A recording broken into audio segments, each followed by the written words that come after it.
देखो जी लाहौर पानी चेक करो, लाहौर की खूबसूरती चेक करो। लाहौर में ही पिंडा वांगू पट्टे कटे हुए सब्ज़ हर पासे सब्ज़े सब्ज़ा। तो इस टाइम मैं मौजूद हाँ बिल्कुल रिंग रोड के नेड़े। रिंग रोड गुजर रहा तो आए हाँ जी मैनू तो तुम जानते ही हो कि नुमान लैलपुरिया। तो मैं रिंग रोड तो एयरपोर्ट के दरम्यान है साढ़ा घर है जिथे मैं रह रहा। अस्सलामुअलैकुम जी, मैं थोड़ा अपना नुमान जी टी तो तुम मैंने को मेरा यूट्यूब चैनल नुमान लैलपुरिया। जिस तरह कि तुहानू मालूम है कि अज का विजिट लाहौर सिटी किया है तो तुहानू तारीखी ते पुरानियां बिल्डिंगां दिखावांगा ते लाहौर दे रवायती खाने लाहौर दी मुख्तलिफ जगहां दी सैर करावांगा।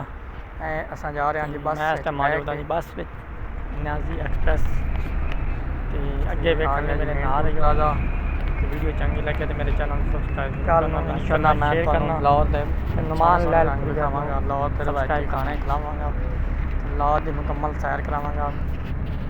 वीडियो वेखण लई मेरे चैनल को सब्सक्राइब कर लो।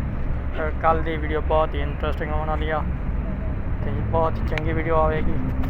इस वक्त लिए मैंने इजाज़त, अल्लाह हाफिज़।